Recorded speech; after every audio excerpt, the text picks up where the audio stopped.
Bonjour à tous, c'est parti pour le débrief des huitièmes de finale de la CAN. Wow, on a eu des surprises, hein. Ça fait plaisir parce qu'il y a un moment rafraîchissant qui arrive en Afrique. Et concrètement, hein, qui aurait dit que l'Afrique du Sud allait éliminer l'Égypte en pratiquant du beau jeu, en les empêchant de marquer chez eux avec la pression populaire? Un exploit monumental. Qui aurait dit que Madagascar, pour sa première participation, allait passer et allait arriver en quart de finale en pratiquant du beau jeu, en étant insouciant, sans calculer? Ils ont sorti la RDC, mais c'est totalement mérité. Je ne sais pas si vous avez vu la séance de tir au but. Les Congolais, c'est improbable. Mais moi, je suis le sélectionneur congolais. Plus jamais de ma vie, je reprends Tisserand, qui dit qu'il ne voulait pas tirer, mais le coach l'a forcé, donc c'est pour ça qu'il l'a raté. Mais casse-toi, t'aimes pas ton pays, toi, ça se voit. Donc voilà, les Malgaches jouent avec le cœur, c'est ça que j'aime. Et celui qui va remporter la CAN cette année, c'est une équipe qui jouera avec le cœur. Donc potentiellement, ça peut être Madagascar, ça peut être le Sénégal, ça peut être l'Algérie. Pour moi, c'est les trois équipes qui ont joué avec le cœur, qui ont joué avec la dalle. Le Nigeria, point d'interrogation, on va voir ce que ça donne. Mais en tout cas, c'est celle qui probablement peut avoir les équipes qui peuvent avoir le plus de chances de gagner. Donc si je fais un retour chronologique, je vais commencer directement par le match d'hier. C'était compliqué. Franchement, la Tunisie qui a pratiqué aucun jeu, qui arrive à s'en sortir en faisant des matchs nuls, qui arrive à se qualifier comme ça, sans gagner un seul match, c'est tout à leur honneur, hein. On retient que les vainqueurs. Mais en termes de jeu pratiqué, c'est pas possible. De se comporter comme ça, après le Ghana en face, il n'y avait rien non plus. Je pense que c'est la fin d'une époque au Ghana pour une équipe qui a toujours été très compétitive en Afrique, même en Coupe du Monde, qui ont souvent fait des bons résultats. Mais là, ces derniers temps, la génération qui a été championne du monde, elle commence un peu à fatiguer. Elle a besoin de se renouveler. Donc on va voir ce que ça donne dans les prochaines années. Mais faut passer à autre chose maintenant. Je pense qu'ils vont servir des frères Ayou pour bâtir, pour la suite. Le reste, ça va être particulièrement compliqué. Donc voilà, et la Tunisie, merci Giresse pour cette prise de risque. Moi j'apprécie en tant que coach la prise de risque d'avoir changé le gardien de but. Surtout qu'avant, il avait pris un autre risque en faisant rentrer en défenseur à la place d'un attaquant, ça n'avait pas marché puisque le mec qui rentre 2 minutes, il met un CSC, ça c'est incroyable. Et moi j'en veux à Moussa Sen, hein. Je lui en veux fortement de son comportement, de sa réaction. Parce que quand bien même tu ne serais pas content avec la décision de ton coach, tu joues pour ton pays. Donc c'est à toi de soutenir le gardien, de lui mettre le moral à bloc pour qu'il gagne la séance de tir au but. Non, lui il est parti bouder, chouiner dans son coin, limite il était pour le Ghana pour la séance de tir au but. Donc ça j'ai pas du tout apprécié et franchement ça mérite sanction directement. J'ai bien aimé l'entrée de Wabi Kazri dans le match, qui a été bonne, qui a été plutôt efficace. Et voilà, donc la Tunisie continue son parcours. Je pense même que sur des hold-up, ils peuvent aller en demi-finale. Donc on verra ce que ça donne, je reparlerai à la fin en donnant les quarts et, et ce qui pourrait arriver en demi. Donc c'est bien pour les Tunisiens. Ensuite, moi la déception c'est le Mali.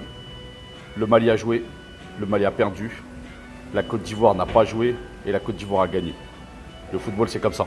Voilà, ils ont eu une occasion sur un compte, sur une action anodine, Wilfried Zaha qui marque, même s'il n'est pas bon depuis le début du tournoi, mais qui marque au bon moment. Donc ça faut le souligner.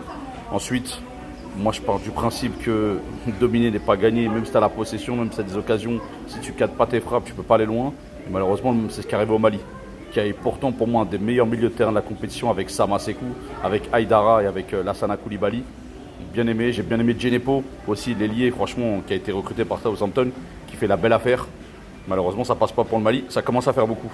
Beaucoup d'occasions manquées, c'est vrai qu'ils sont jeunes, manquent d'expérience. Mais ce ne sont pas des raisons suffisantes pour rater à ce niveau-là. Voilà. Le haut niveau, c'est comme ça, il faut être performant, il faut être compétitif, il faut être efficace. Ça n'a pas été le cas. Donc il le paye tout de suite avec une Côte d'Ivoire décevante. Aucun cadre, un attaquant inexistant. Pépé, saison trop longue, qui n'a pas été bon du tout. Zaha, inoffensif, et pourtant, Dieu sait à quel point j'aime ce joueur et son potentiel. À part Seredi au milieu de terrain qui a été patron. Le reste, je comprends pas. Derrière, c'est une catastrophe. Bagayoko sur le côté droit et Canon là, et c'est horrible. C'est pas possible. Mais contre l'Algérie, ça va être une boucherie. Ils sont sérieux les mecs. Ça c'est niveau ça. C'est du haut niveau ça. Ils vont se faire torpiller, je vous l'annonce tout de suite. C'est comme ça, c'est réglé. Bref, donc la transition est faite. L'Algérie, je ne vais pas trop en parler parce que déjà, j'ai pas envie d'en parler. C'est mon problème. J'ai pas envie d'être non objectif.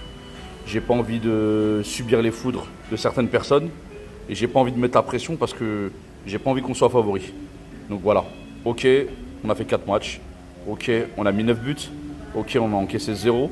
Ok, on pratique du beau jeu. Ok, on est bon dans les duels. On est bon dans les transitions. On est plutôt efficace. On a des joueurs de très très bonne qualité technique qui mettent leur technique au service du collectif. On a des joueurs quand ils rentrent qui sont aussi bons que ceux qui sortent, voire meilleurs. Donc moi ça me va. Et on a des mecs sur le banc qui jouent toujours pas. Comme Brahimi par exemple, qui est blessé et qui joue pas encore et qui apporterait encore plus sa technique au service du collectif. Donc je me dis quoi? Je me dis que si je prends un joueur comme Mahrez, qui n'est pas encore à 100%, et pourtant qui fait des super matchs, ça me va. Quand je vois Belaïli, qui n'était pas titulaire au départ, et qui s'est imposé, qui a pris sa place, qui met un super but d'ailleurs, sur une passe de Bounedjah. Bounedjah, un attaquant moderne, que beaucoup critiquent, mais quel travail, tout ce qu'il fait. Le jour où il arrivera à gérer le dosage entre le moment où il reçoit le ballon et son appel de balle, mais ça va être un tueur, ça va être un Cavani, c'est sûr. Donc voilà, un Ismaël Bennacer, meilleur dribbleur de la compétition, un Fegouli avec un gros volume de jeu, une défense qui tient la route même s'il y a eu quelques erreurs, des latéraux comme Attal qui apporte un max et qui récupère un maximum de ballons. J'ai vu une stat sur Adamounas. Adamounas, il est rentré un quart d'heure, il a touché 4 ballons, il fait 2 passes, 1 tir, 1 but. Quelle statistique! En 87 minutes de jeu, il met 3 buts. Efficacité maximale, c'est ce qu'on veut, ce dont on a besoin. Donc pourvu que ça continue, j'arrête les éloges parce qu'il y a encore des défauts. Il y a encore des situations dangereuses, même si la Guinée en face c'était faible. Mais voilà, je retiens le positif et on verra ce que ça donne contre la Côte d'Ivoire en quart de finale. Ensuite, Madagascar. Madagascar qui crée la surprise, qui continue son parcours avec des joueurs inconnus, mais un état d'esprit irréprochable. Un style de jeu cohérent, léché. Ils arrivent à gérer le tempo du match. Ils sont efficaces quand il le faut. Ils mettent un top but. Le premier but, si vous ne l'avez pas vu, une frappe au dos rentrant géniale à 20 mètres à regarder. Donc voilà, c'est cohérent. Le Congo, ils n'ont rien fait de tout le match. Ils n'ont rien fait, ils n'ont rien proposé. Ils marquent sur un hold-up, sérieusement. Donc voilà, ils ne pouvaient pas s'en sortir comme ça. Pas comme ça le football. Donc félicitations à eux. J'attends de voir la suite parce que c'est assez impressionnant pour une première participation. On va voir ce que ça donne contre la Tunisie, qui est l'équipe solide et même si elle n'est pas agréable à avoir joué, qui a l'expérience des grandes compétitions. Dans les autres matchs, j'en ai parlé de l'Afrique du Sud. Mohamed Salah qui n'a pas été bon. Très aigué qui a essayé mais qui était tout seul. Et l'Égypte qui se fait sortir de sa canne chez elle. Tremblement de terre. Pour moi, j'étais choqué quand j'ai vu ça. J'y croyais pas. Et pourtant, c'est mérité. C'est même pas un hold-up, c'est ça le pire. C'est totalement mérité. Parce que le but de Lorch sur la passe de Motiba, mais comment le défenseur égyptien il se retrouve tout seul en défense? C'est pas possible. C'est indigne du haut niveau. Pourtant, ils nous ont habitués à avoir un bloc collectif, à être compact, etc. Mais là, l'Égypte, c'était la débandade. Javier Aguirre, je ne sais pas ce qu'il leur a donné comme consigne, mais c'était pas du Hector Cooper. Hein. Ça, c'est sûr et certain. Je suis vraiment désagréablement surpris. C'est tant pis pour eux. Ça me dérange pas. Ça nettoie le tableau du côté de l'Algérie, donc pourvu que ça continue. Et puis, on verra ce que ça donne pour la suite. Il y a des beaux matchs. Moi, l'équipe qui me fait un peu peur, c'est le Nigeria. C'est une équipe qui est toujours là, dans les grandes compétitions. C'est une équipe qui est efficace, qui met beaucoup de buts. C'est l'équipe qui, même menée au score, continue à se battre. Ils étaient menés 2-1 contre le Cameroun. Ils ont égalisé à 2-2. Ils ont fini le match à 3-2. Donc, ils ont un Igalo devant qui est efficace. Ils ont Ahmed Musa. Ils ont des ailiers qui vont vite, des latéraux aussi. Leur seul problème pour moi, c'est leur défense. Encore une fois, s'ils tombent sur une équipe qui est bonne offensivement, ça va être compliqué pour eux. Donc voilà, donc l'écart, ce sera Sénégal-Bénin. Le Sénégal, ça passe. Madagascar-Tunisie. Moi, je vois bien la Tunisie passer par rapport à l'expérience. Mais si Malgache continue comme ça à créer la surprise, pourquoi pas? Je vois l'Algérie torpiller la Côte d'Ivoire, mais d'une puissance. Je les vois... Waouh! Je les vois leur mettre une correction. Je dis pas 5-6-0, hein, mais je vois 2-0, 3-1, vraiment pratiquant du beau jeu et en éteignant l'attaque de la Côte d'Ivoire. Et dans l'autre match, ouais, je vois bien l'Afrique du Sud, hein, créer la surprise. Hein. Vraiment, je sais pas pourquoi. J'étais agréablement surpris par leur style de jeu. Je les trouve rafraîchissants. Je les trouve efficaces et plutôt bons, notamment dans les transitions. Ça va vite devant. Donc pourquoi pas? Pourquoi pas? Même si le Nigeria pardon, est favori. Mais sur un malentendu, on a vu que le Nigeria prenait beaucoup de buts. Sur un malentendu, ça peut aller très très vite. Hein. S'ils marquent l'Afrique du Sud, ils vont verrouiller. Hein. Donc voilà. Mais si on suit la logique, même s'il n'y a pas de logique dans le football, tout le monde le sait, ce sera Algérie, Nigeria et Sénégal-Tunisie. Voilà, on attend la suite avec impatience. Ça commence demain. Prochain débrief, jeudi soir, après le match Madagascar-Tunisie.